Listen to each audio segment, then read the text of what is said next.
How's it going, guys? So, Dust event and banner has just ended. I hope all of you got who you were after. I definitely did. Arknights immediately announced another limited banner for us. Of course, those of us who watched the 1.5th anniversary livestream would know about this, but for those of you who didn't, we're getting a collaboration event with Rainbow Six Siege. Awesome.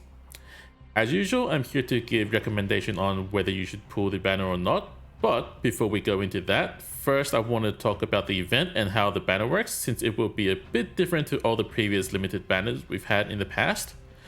Now, the event will start on 18th of August, this coming Wednesday. We will be getting 4 collaboration operators, Tachanka as our free 5-star as we clear the event, and in the limited banner, we're getting Ash as our 6-star, Frost and Blitz as our 5-stars, and this limited banner is quite different in that we're guaranteed to get Ash within 120 pulls.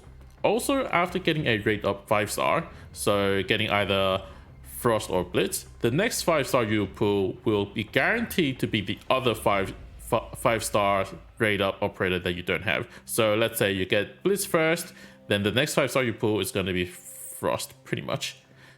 So unless you don't get any rate up 5-stars at all, you're pretty much guaranteed to get all 3 of Ash, Blitz, and Frost within the 120 pulls. And we'll also be getting a 10 pull ticket on the first day of the event, another 10 pull ticket after 7 days of login event.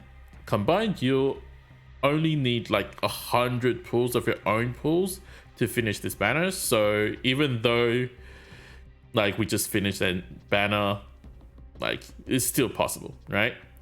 And here's my recommendation. Even though this might be hard, I would recommend you wait till the second week when you have both of the 10 pull tickets to pull this banner. Since we might be getting another limited banner in October, you probably want to optimize your pulls, and yeah, saving that 10 pull is going to be quite significant. Finally, we can go back to the main topic of today, right? Should you pull Rainbow Six banner? And yes, you should, of course. It's not only because like this banner might never come back, but also getting all the 4 operators will benefit you in the long run. Why? Let's talk about that. First of all, before I talk about the stats of the operators, let us go to the base first. Ever since I got my Rainbow Six Siege operators, I've never removed them from my control center. As you can see, all 4 of them and Armia. Some of you probably already noticed that none of their morale is dropping.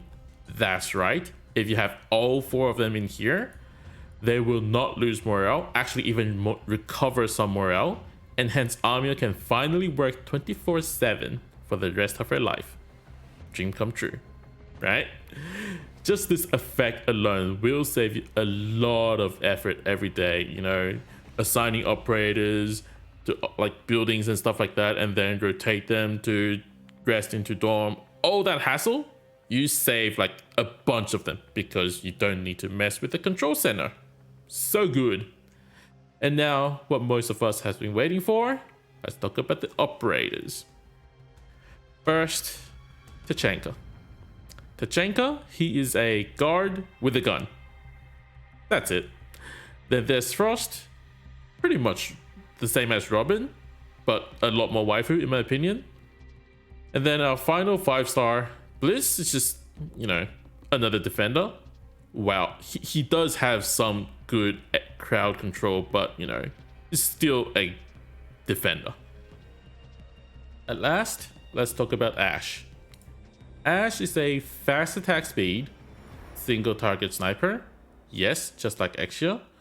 Her base attack is quite low, even though she mines at E290 with the 100 trust bonus. She only has 624 attack, which is a bit lower than Exia, especially since Exia has that talent that buffs her and a random ally. Remember that one?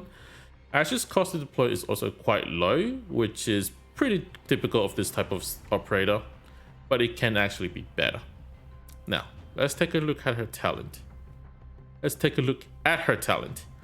Her first talent is that when she's deployed, immediately throws the flashbang against an enemy within her attack range, stuns that enemy and the enemy around that target for 4 seconds. This is pretty good when you want to use Ash alone and you're afraid of her taking some damage before she can even kill the enemy. Her second talent only works the first time she's deployed in a run. So if you quit the stage, come back in, it will work again. But if you retreat and deploy, it doesn't work. She will have -3 deploy cost. So 14 -3 plus Elysium and then the -2. You can deploy Ashe at 9 at DP, even at potential 1. At max potential, 7 DP. Super good. She will also gain 17 SP immediately, but this has a downside since all of her skills won't have initial SP when she's deployed the second time in a run. So the first time she's deployed, 17 SP. Second time deployed, 0 SP. Woohoo! If you pull her to pot 5 though, her second talent will be improved and she will gain 20 initial SP. But personally, I wouldn't recommend pulling so much just for that 3-second time save, you know? Especially when it only works for once. Now, let's take a look at her skills. Her skill 1 is an infinite duration skill. She will gain up to plus 15% attack and every attack hits twice. To be honest, not the best skill. Especially when her attacks are so low, you know?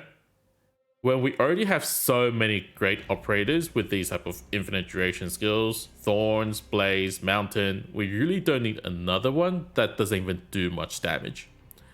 Then there's her skill 2. This is the skill that I would recommend everyone to M3. At M3, skill only costs 25 SP, immediately triggers her first talent, which stuns the enemy. Her attack speed is greatly increased to 5 times the speed, really awesome.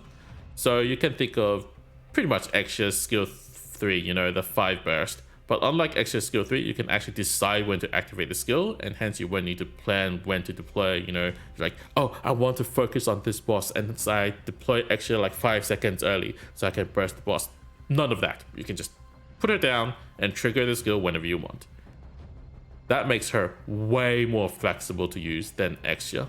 Also, she will deal 250% damage to enemies that are stunned. So her stun works, but also if you use other operators like Project Red to stun, that also works. So you can see this skill has the potential to deal a lot more damage than Xia in a burst, right?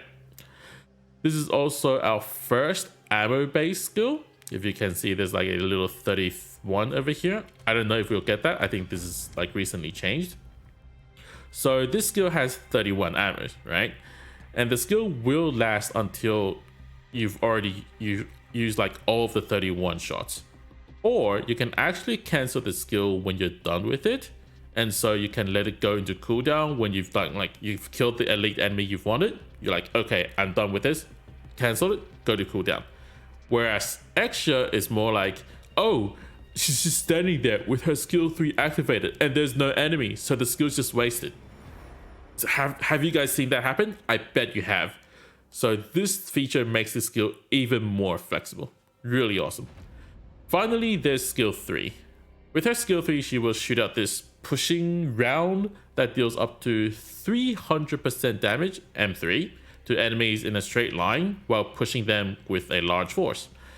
At the end, it will explode to deal up to 400% damage, but if the shot hits a high ground before it actually explodes, it will explode early, dealing 800% damage. Sounds pretty strong, right? But again, this skill can only be used twice every time she's deployed.